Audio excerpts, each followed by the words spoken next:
Bismillahirrahmanirrahim. Alhamdulillahi rabbil alamin. Wassalatu wassalamu ala al-mabu'uthi rahmatan lil alamin. Nabiyina Muhammad wa ala alihi wa sahbihi wa man tabi'ahum bi ihsanin ila yaumiddin. Amma ba'd. Berkata Al-Hafidz Ibn Hajar rahimahullahu taala, Babul Haid.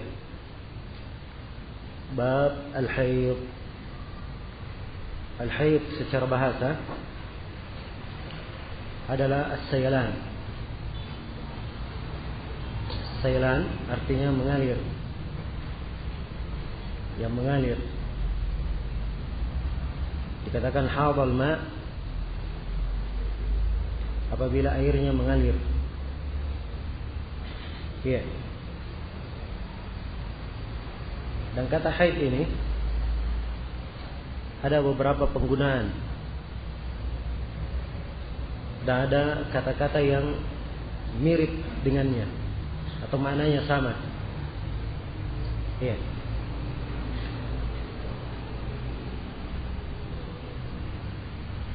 Dan ini ada di dalam bahasa Arab. Di antara kata yang semisal dengan haid disebut haid, disebut juga tams, disebut asar, disebut dhahab, disebut juga diras, farak, tamt, ikbar, dan yang paling masyhurnya disebut juga dengan nifas. Nifas dan haid dari sisi bahasa ada kesamaan, dan dari sisi syara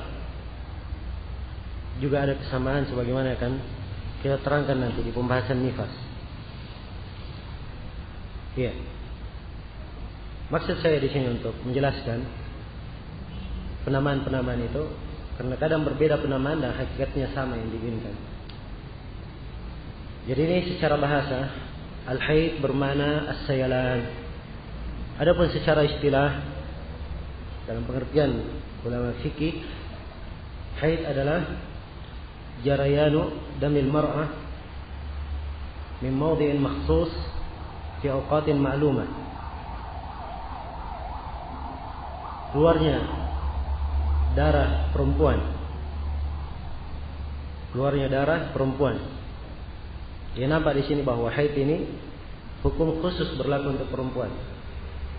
Keluarnya darah perempuan atau mengalirnya darah perempuan min mawdi'in makhsus, dari tempat khusus. Sebab hanya diperhitungkan dari tempat khusus, bukan pada seluruh tempat dari tubuhnya. Ya, tapi dia adalah tempat yang ma'ruf dan diketahui. Ya, bukan dari mulut, bukan pula dari hidung atau dari telinga atau apa yang terluka dari kulit. Darah yang keluar dari situ itu tidak dihitung sebagai darah haid, tapi dia tempat yang khusus. Fi awqatin ma'lumah, pada waktu yang telah dimaklumi. Pada waktu yang telah dimaklumi. Jadi mengalirnya darah seorang perempuan dari tempat yang khusus pada waktu yang telah dimaklumi. Ini haid dalam istilah para ulama fikih. Pembahasan haid adalah pembahasan yang ada syariatnya, ada dasarnya di dalam Al-Quran dan di dalam Sunnah Rasulullah Sallallahu Alaihi Wasallam, dan disepakati oleh para ulama. Adapun dari Al-Quran, Allah Subhanahu Wa Taala berfirman, wa yas'alunaka 'anil mahid, qul huwa adha, fa'tazilun nisaa fil mahid, wa la taqrabuhunna hatta yatahurna. Faida tatahharna fa'tuhunna min haitsu amarakumullah. Iya. Dan mereka bertanya kepada engkau tentang haid. Maka katakanlah bahwa haid itu adalah ada gangguan.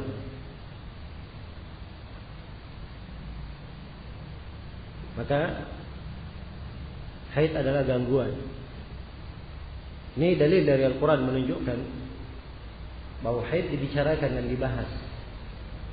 Adapun dari hadits Rasulullah, ya, bab ini seluruhnya adalah bab penyebutan hadits-hadits yang berkaitan dengan masalah haid. Nah, dan sepakat para ulama tentang hal ini, tidak ada silang pendapat. Tidak ada silang pendapat. Dari makhluk disebutkan oleh para ulama ada 9 makhluk yang haid. Ya, salah satunya adalah perempuan. Dari manusia, perempuan. Ada makhluk yang lainnya, ya, kuda juga haid. Demikian pula bebek. Bebek ini hewan yang ada di tanah Arab, disebutkan bolehnya dimakan dalam sebagian hadis. Demikian pula wazak. Ya, wazak, tokek atau cecak, ular, kelawar, onta, kelinci, gajah. Semuanya berapa? 9. Nah, tapi hukum yang dibahas oleh para ulama dalam fikih ini hukum berkaitan dengan perempuan, sebab at-taklif hanya terhadap orang yang berakal saja. Ya, adapun yang lainnya hanya disebutkan oleh para ulama untuk menunjukkan bahwa ini adalah sebuah ketentuan dan salah satu dari kebesaran Allah Subhanahu wa taala dalam penciptaannya. Iya. Kemudian di sini saya perlu juga menjelaskan bahwa darah yang keluar dari perempuan itu ada 4 macam. Darah yang keluar dari kemaluan perempuan ada 4 macam. Yang pertama, ada darah suci. Yang kedua, ada darah haid. Yang ketiga, ada darah istihadah. Yang keempat, ada darah rusak. Ada darah rusak. Nah, darah suci ini yang dimaksud adalah darah keperawanan. Darah haid ini akan kita terangkan. Yang kedua darah haid. Yang ketiga darah istihadah. Ini juga akan kita terangkan agar nampak perbedaan antara haid dan istihadah.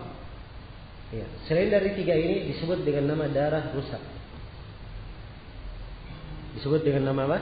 Darah rusak. Ya. Darah rusak itu kadang dia mirip darah haid, kadang dia mirip darah istihadah. Ya, dan kadang tidak mirip keduanya. Kadang warnanya kuning, kadang warnanya selain daripada itu. Jelas ya? Semuanya dihitung darah apa? Darah rusak. Iya. Kalau terjadi kemiripan, kapan dibedakan antara haid, istihadah dan darah rusak? Nah, di sini adalah pembahasan hukum haid itu. Kapan kita mengerti kapan dianggap haid, kapan dianggap istihadah? Selain dari keduanya berarti dihitung darah apa? Darah rusak. Jelas ini ya? Ya. Kita mulai baca hadis-hadis yang akan disebutkan oleh Al-Hafidz Ibnu Hajar rahimahullahu taala. Kata beliau rahimahullah, an Aisyah radhiyallahu taala anha. Dari Aisyah radhiyallahu taala anha, anna Fatimah bint Abi Hubaysh kanat tustahadu. Faqala laha Rasulullah sallallahu alaihi wasallam, inna dam al-hayd damun aswad yu'raf.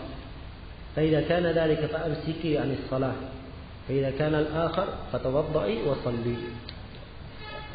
رواه أبو داود والنسائي وصححه ابن حبان والحاكم واستنكره أبو حاتم. Dari Aisyah radhiyallahu taala anha, sungguhnya Fatimah bint Abi Hubaysh, beliau istihadah. Ya. Beliau istihadah. Faqala laha Rasulullah, maka Rasulullah berkata kepadanya, sungguhnya darah haid itu adalah darah hitam, dikenal. Apabila darah ini muncul, maka tahanlah solat. Maksudnya jangan kamu solat. Idza kana al-akhar, kalau darahnya selain dari itu, maka berwudulah kamu dan solat. Dikeluarkan oleh Abu Daud, An-Nasai, disahihkan oleh Ibnu Hibban dan Al-Hakim Nah, hadits ini dianggap sebagai hadits munkar oleh Abu Hatim. Ya. Nah, hadits ini dikeluarkan oleh Imam Abu Daud dan Nasai dari jalan Ibnu Adi, dari Muhammad bin Amr bin Alqamah, dari Az-Zuhri, dari Urwah, dari Aisyah. Sungguhnya Fatimah disebutkan. Kemudian datang lagi dari jalan Ibn Adi. Ya. Kemudian dijadikan hadits ini dari hadits Fatimah, bukan dari hadits Aisyah. Nah, bukan dari hadits Aisyah. Dan hadits ini menjadi titik masalah di sini, sebab yang dihikayatkan dalam hadits ini dari Aisyah adalah Fatimah binti Abi Hubaysh. Sedangkan di dalam riwayat Bukhari dan Muslim yang diterangkan, yang istihadah itu adalah Ummu Habibah. Adalah Ummu Habibah. Dari jalan yang sama, semuanya dari jalan Az-Zuhri, dari Urwah, dari Aisyah. Ya, dari Aisyah. Karena itu wajar kalau Abu Hatim menghukumi hadits ini sebagai hadits yang mungkar. Ya. Nah, hukum beliau ini sangat jelas. Hukum beliau sangat jelas dari sisi ilmu periwayatan. Maka saya bisa simpulkan bahwa hadits ini ada kelemahan padanya. Hadits yang lemah. Ya, dan hukum Abu Hatim dihukumi sebagai hadits mungkar adalah hukum yang tepat. Iya. Beliau buka pembahasan hadits ini dengan hadits ini. Ibnu Hajar membawakan hadits ini. Beliau ingin menjelaskan tentang sifat dan ciri darah haid. Kemudian tentang istihadah. Kalau haid sudah kita terangkan. Istihadah itu apa? Istihadah dari akar bahasa sama dengan haid. Cuma istihadah ada tambahan 3 huruf. Ya. Alif, sin dengan apa? Ta. Dan dimaklumi dalam kaidah bahasa Arab, ziyadatul mabani tadullu ala ziyadatil ma'ani. Adanya tambahan huruf pada kata yang sama, maka itu menunjukkan ada tambahan makna. Kalau haba, istihadah artinya keluar darah. Kalau istihadah keluar darah dengan jumlah yang lebih banyak. Jelas? Itu dari sisi bahasa. Adapun dari sisi istilah, darah istihadah adalah jarayanud dam min farjil mar'ah min ghairi awalih. Istihadah adalah keluarnya darah dari kemaluan perempuan bukan pada waktunya. Bukan pada waktunya. Ini yang disebut dengan nama darah apa? Darah istihadah. Baik. Darah istihadah. Hadits ini telah kita sebutkan bahwa hadits ini ada kelemahan. Tapi ada hadits lain. Ya. Di dalam riwayat Bukhari dan Muslim, Nabi berkata, "Inna dzalika irq." Ketika datang kepada Rasulullah SAW Ummu Habibah yang haid, yang istihadah, dia menganggap bahwa istihadahnya adalah haid. Maka dia menerangkan, haid tidak seperti itu. Yang menimpa kamu itu adalah istihadah. Karena itu beliau sebutkan cirinya, inna dzalika irq. Istihadah itu adalah irq, adalah urat. Maksudnya urat yang pecah. Ya.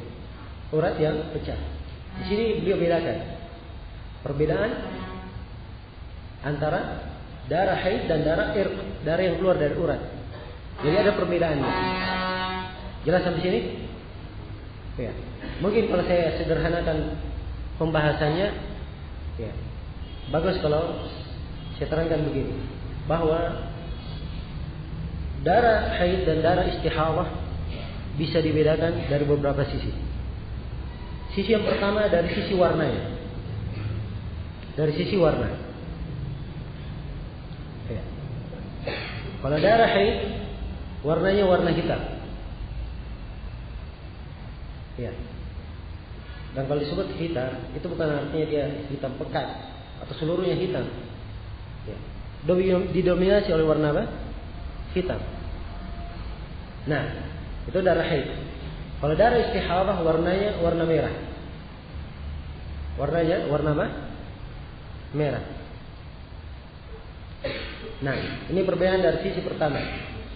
Perbedaan dari sisi yang kedua, dari sisi tempat keluarnya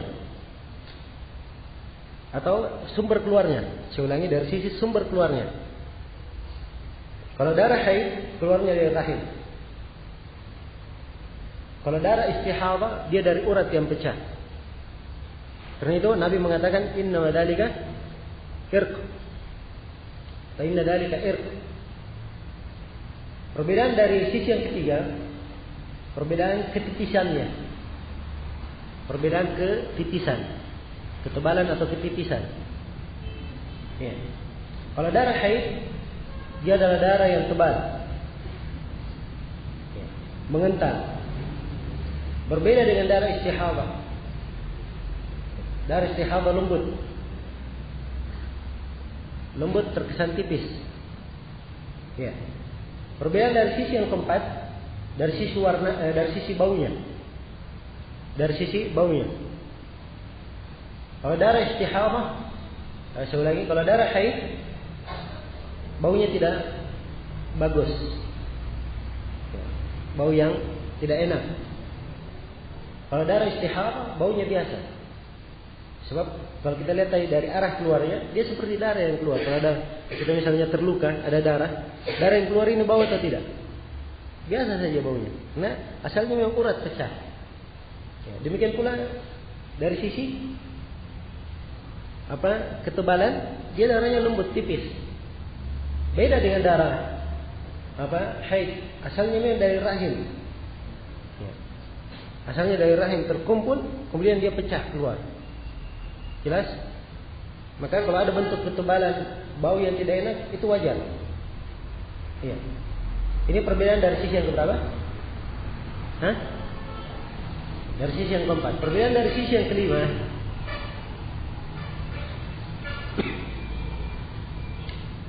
Perbedaan menggumpal atau tidaknya setelah keluar.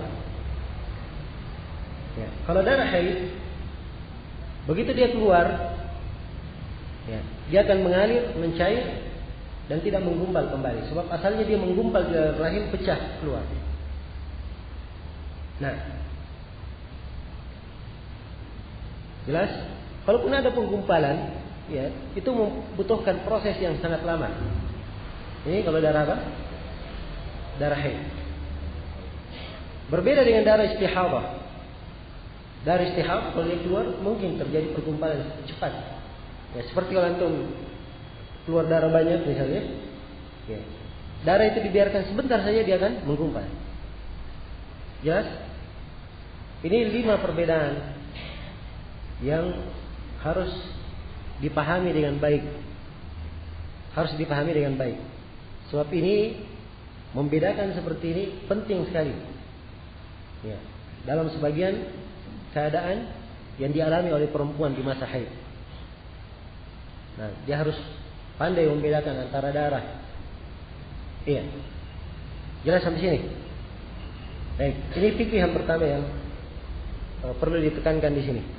Harus bisa membedakan antara darah haid dan darah istihadah. Jadi tadi perbedaannya. Nah, perlu diulangi? Baik, perbedaan yang pertama dari sisi warnanya. Kalau darah haid apa tadi? Warnanya hitam. Kalau darah istihadah warnanya merah. Perbedaan yang kedua dari sumber keluarnya. Kalau darah haid dari rahim. Kalau darah istihadah dari urat yang pecah. Ya, urat yang pecah mungkin dia lewat rahim. Tapi karena tidak ada proses langsung keluar. Jelas? Kemudian yang ketiga dari sisi ketebalan atau ketipisannya. Kalau darah haid tebal, ya, kental. Kalau darah istihadah tipis. Perbedaan yang keempat dari sisi baunya. Darah haid baunya tidak enak. Kalau darah istihadah, ya, baunya biasa saja. Kemudian perbedaan dari sisi yang kelima dari mengental tidaknya setelah keluar. Kalau darah haid apa? Ya, tidak mengental kembali atau tidak bergumpal kembali. Ya. Jelas? Dan saya katakan kalau mungkin terjadi bergumpal itu butuh proses yang lama. Ya. Kalau darah istihadah, ya, dia menggumpal sebab biasanya adalah darah biasa yang keluar. Nah, ini 5 perbedaan. 5 perbedaan antara dua darah itu tadi, darah haid dan darah istihadah. Baik.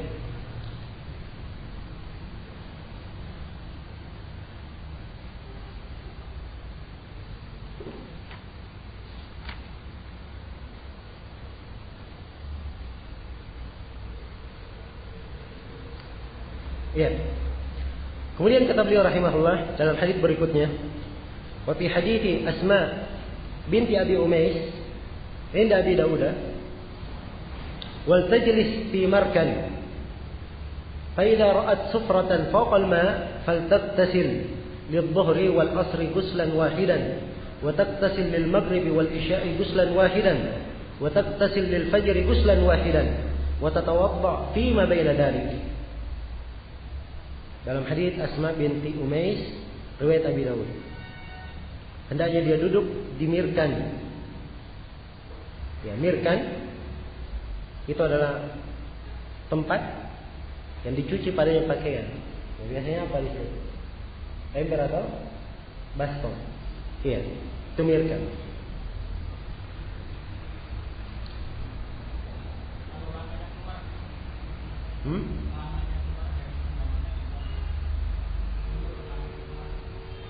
Tidak disebutkan dari sisi lama yang keluar.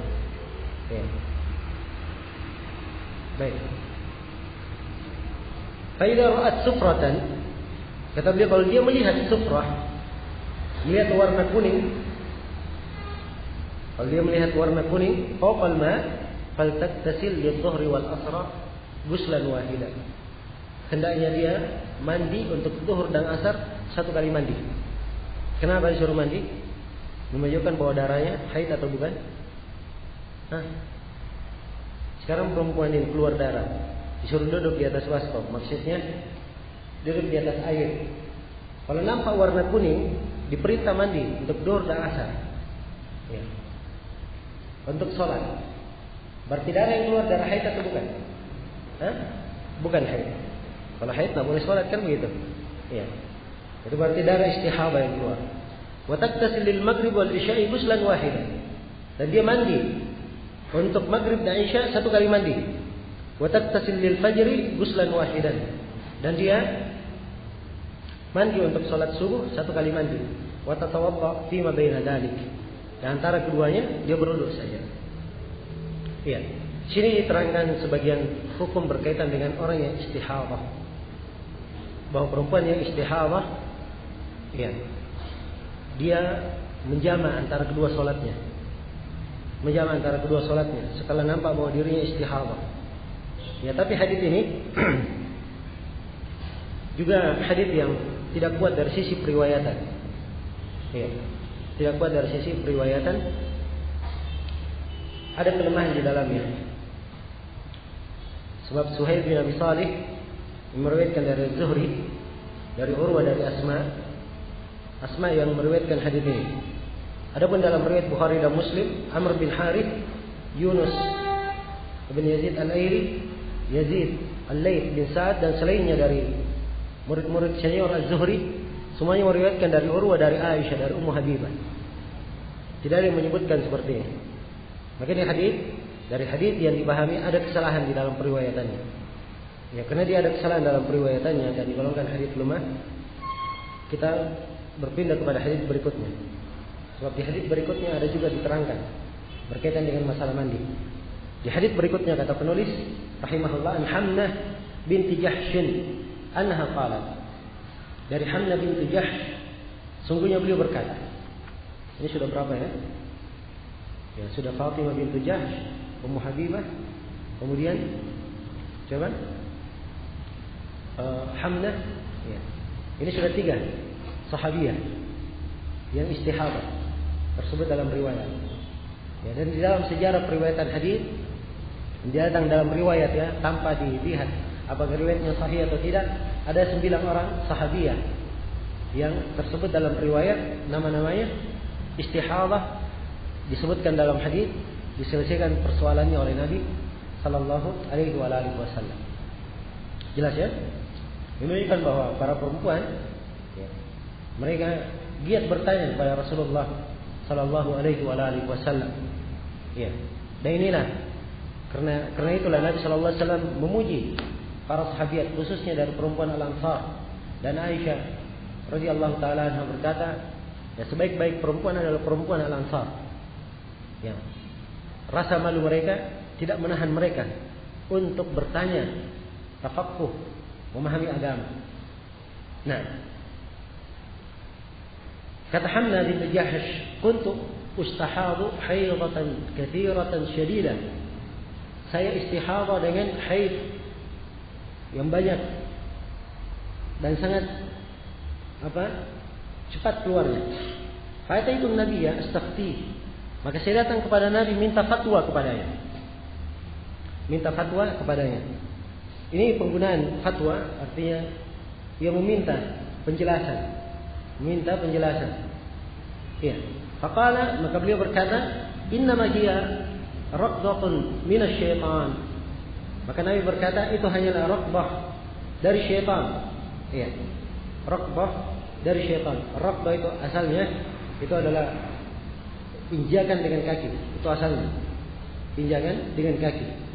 Ya, tapi yang dimaksudkan di sini raqdah dari syaitan itu gangguan dari syaitan. Fatahayyadi 6 ayyam atau 7 ayyam. Ya. Engkau hendaknya haid 6 atau 7 hari saja. Tsumma iktasili, kemudian mandilah kamu. Fa idza istanqati fa shalli 24 atau 23. Kalau engkau sudah bersih, ya. Kalau engkau sudah bersih, maka salatlah 24 hari atau 23 hari. Wasumi wasalli. Kenapa pakai atau di sini? Sebab bulan kadang 29 dan kadang apa? 30. Ya. Wasumi wasalli. Kemudian puasalah dan puasalah dan kamu dan salatlah kamu. Maksudnya puasalah di bulan Ramadan kalau memang ada kewajiban puasa. Bertepatan dengan kewajiban puasa. Fa inna dzalika yujzi'uki. Sungguhnya itu mencukupi kamu. Wa kadzalika faf'ali kull syahr kama tahilun nisa. Maka demikianlah kamu lakukan setiap bulan sebagaimana para perempuan itu haid. Fa in qawiti ala an tu'akhkhir adh-dhuhra wa tu'ajjil al-'asra. Kalau kamu kuat untuk mengakhirkan duhur dan mensegerakan asar, thumma taktasiri hina tatahhurin, kemudian kamu mandi ketika kamu suci, wa tusalli adh-dhuhra wal 'asra jami'an, kemudian kamu melakukan salat zuhur dan asar sekaligus, thumma tu'akhirina al-maghribah wa tu'ajjilina al-isya. Kemudian kamu mempersegera isya. Mengakhirkan maghrib dan mempersegera isya. Thumma taqtasilina wa tajma'ina baina as-salataini. Kemudian kamu mandi dan menjama 2 salat, fa'ali, maka lakukan kalau kamu mampu. Wa taqtasilina ma'a as-subh wa tusallin. Dan kau mandi bersama subuh, ya, dan kamu salat. Wa huwa a'jabul amrayni ilayya. Ini adalah perkara yang paling saya sukai. Nah,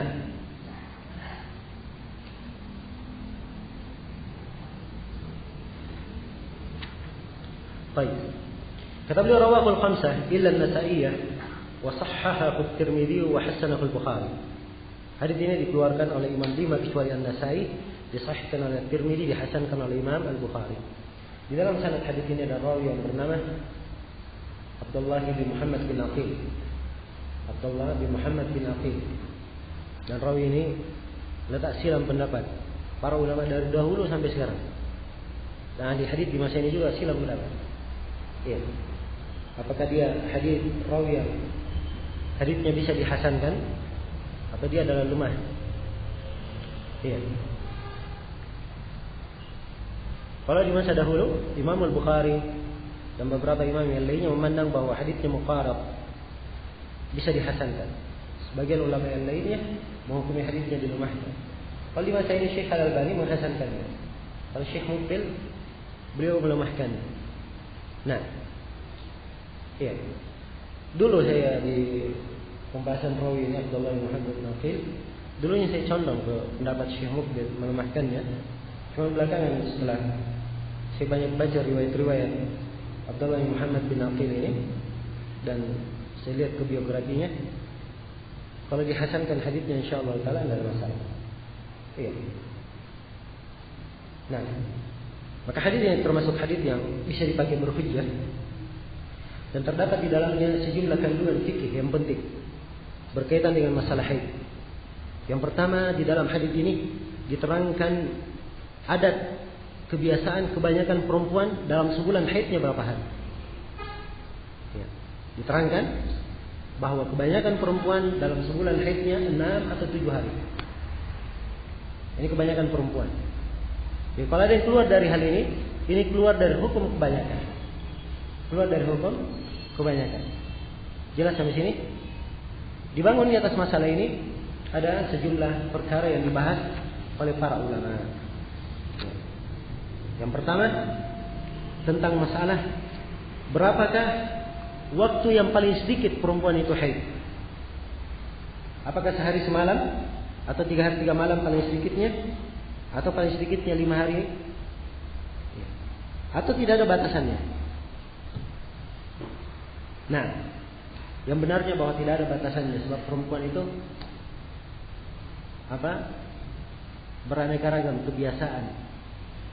Ada yang 3 hari saja haidnya, ada yang 4 hari.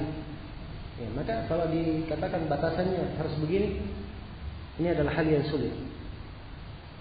Nah, hal yang sulit. Jelas ya? Dan dalam Al-Quran hanya disebutkan saja tentang haid dan tidak disebutkan batasan. Tidak disebutkan batasan. Demikian pula para ulama berbeda pendapat tentang berapa masa paling lama perempuan itu haid. Masa paling lama perempuan itu haid. Ada yang mengatakan paling lamanya perempuan itu haid 15 hari. Ya. Ada yang mengatakan paling lamanya 17 hari. Ada yang mengatakan paling lamanya 10 hari. Ada yang mengatakan paling lamanya 13 hari. Ya. Ini ucapan yang memberikan jumlah waktu. Mereka kadang mengambilnya dari sebagian hadis yang lemah, dan kadang mereka ambil dari sisi praktek. Nah, apa yang terjadi? Pernah terjadi seperti itu. Tapi yang hak dalam hal ini, yang benar, bahwa tidak ada batasan tertentu berapa lama perempuan itu haid. Dalam Al-Quran, Allah Subhanahu wa taala menjelaskan umum, wa yas'alunaka 'anil mahid qul huwa adha. Mereka bertanya kepada engkau tentang haid, katakanlah haid itu ada gangguan. Kapan gangguan ini ada? Berapa lama pun waktunya, maka dia tetap dihitung sebagai apa? Sebagai haid. Dan diterangkan tentang masalah waktu. Jelas? Iya. Demikian pula di dalam masalah berapakah umur seorang perempuan itu? Ya, paling muda dia haid. Ya, berapa umurnya? Perempuan itu mungkin untuk haid. Umur paling sedikitnya berapa? Ya, sebagian para ulama mengatakan 9 tahun. Ya, sudah bisa haid. Nah, dan ada yang mengatakan selain daripada itu. Ya. Nah, yang jelas dalam masalah ini juga tidak terlalu penting sebenarnya berapa umur paling sedikit. Sebab ini kembali kepada melakukan sensus keadaan perempuan. Ya.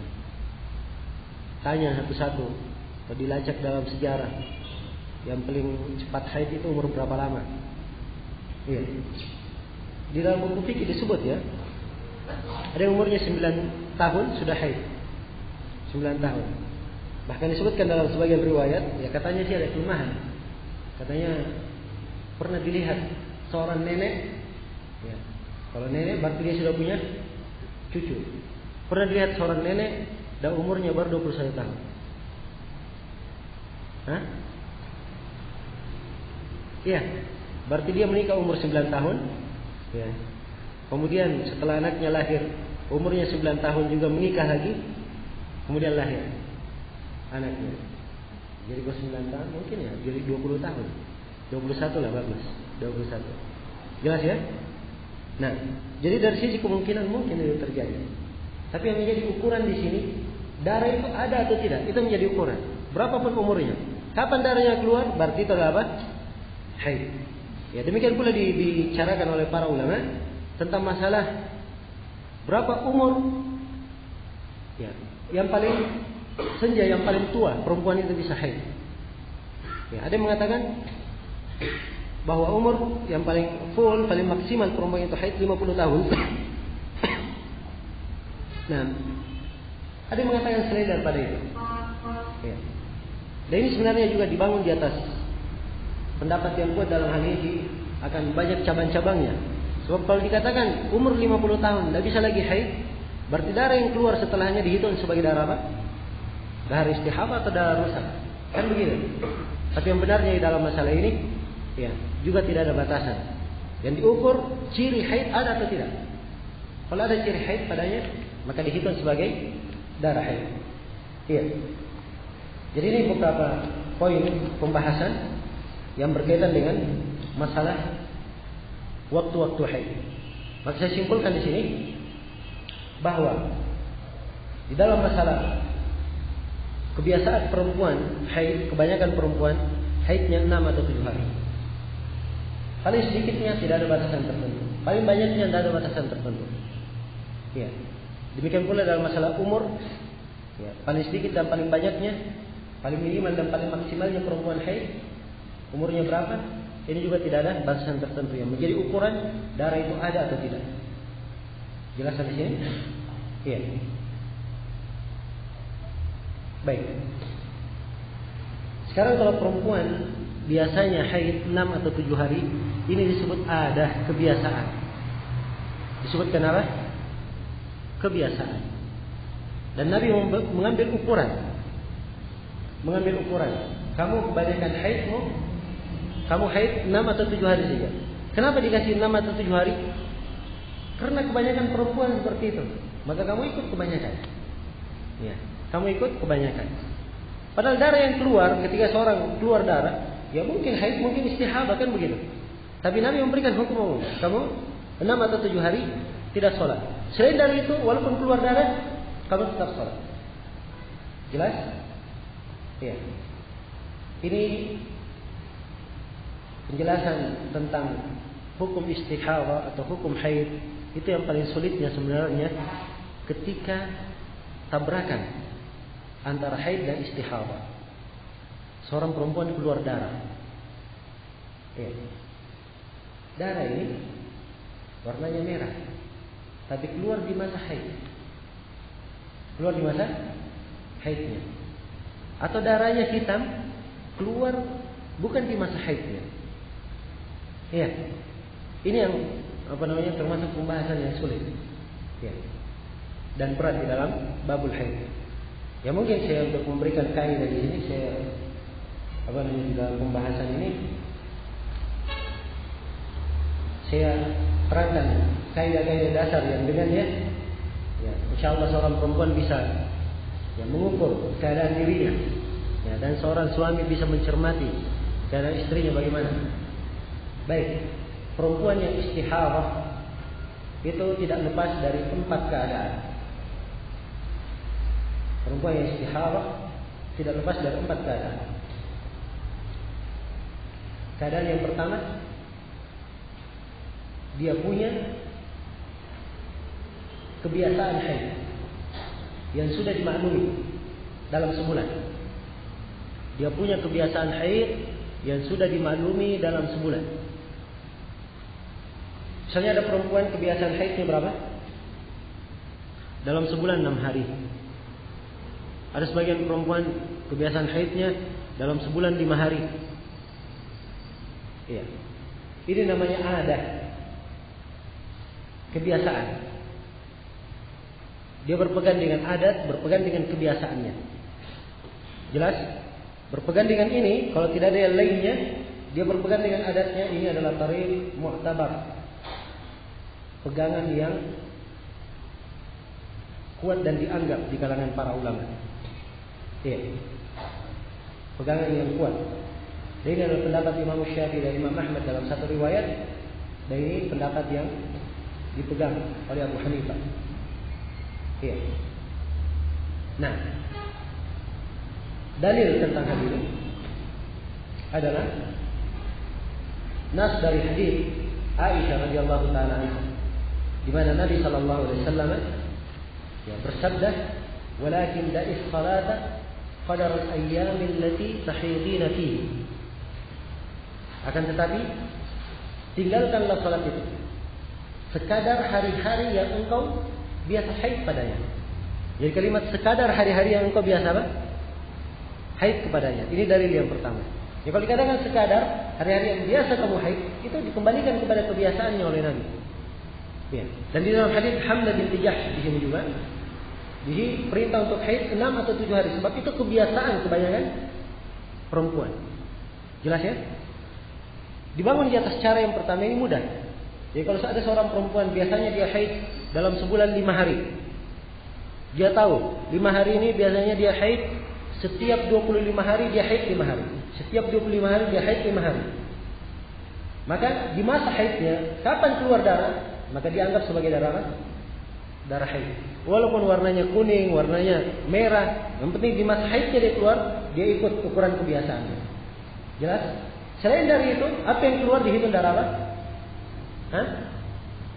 Dihitung darah istihadah kalau dia warnanya merah, kalau dia warnanya hitam dihitung darah apa? Hah? Darah apa gitu?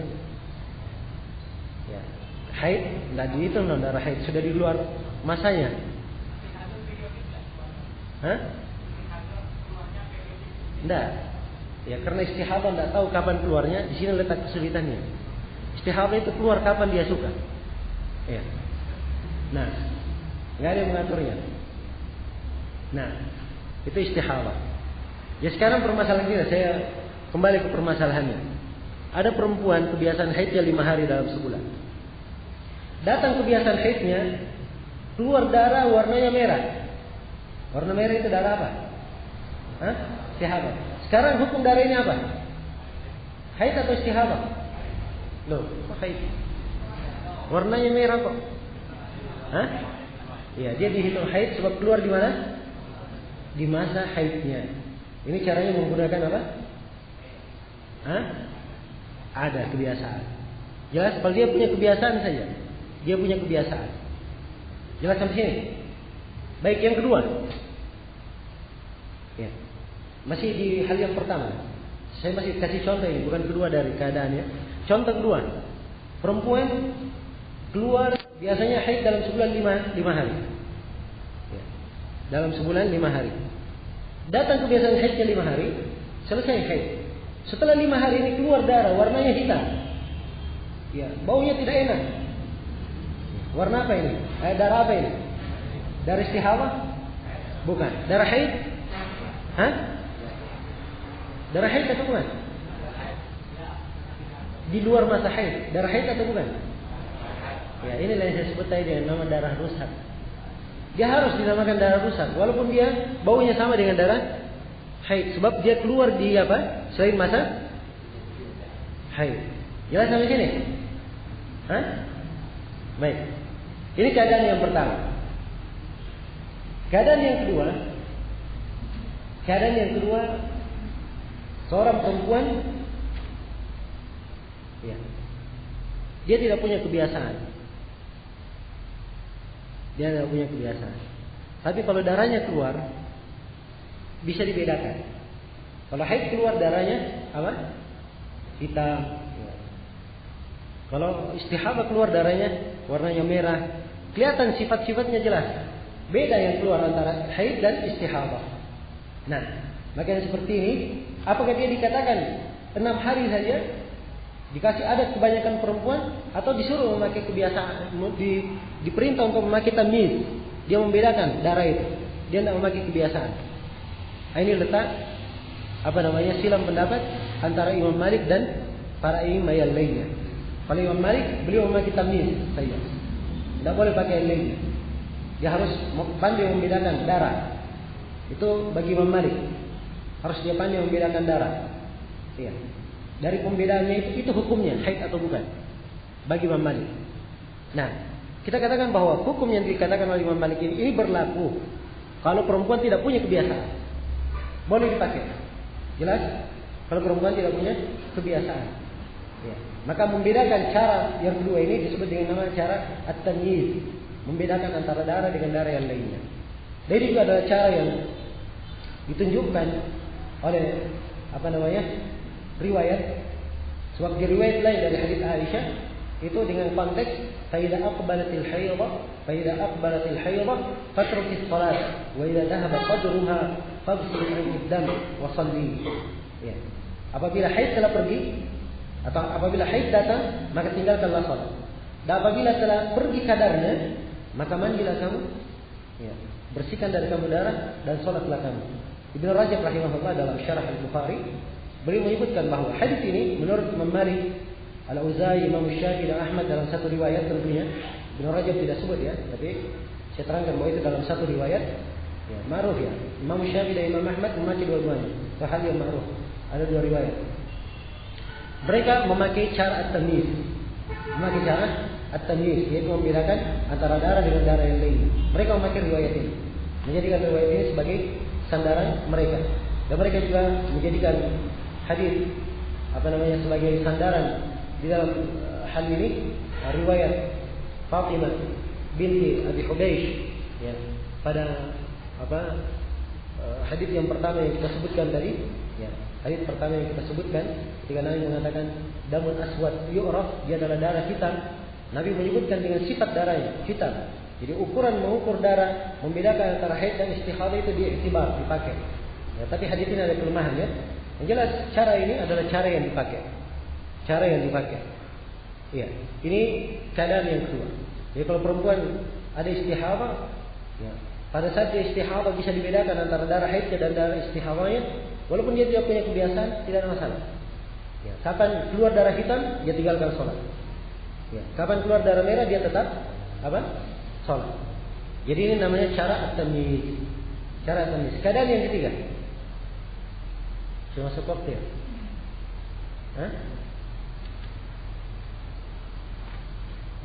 Baik, insyaallah kita lanjutkan setelah asar ya. Keadaan yang ketiga dan keempat setelah asar. Subhanakallahumma wa bihamdika asyhadu an la ilaha illa anta astaghfiruka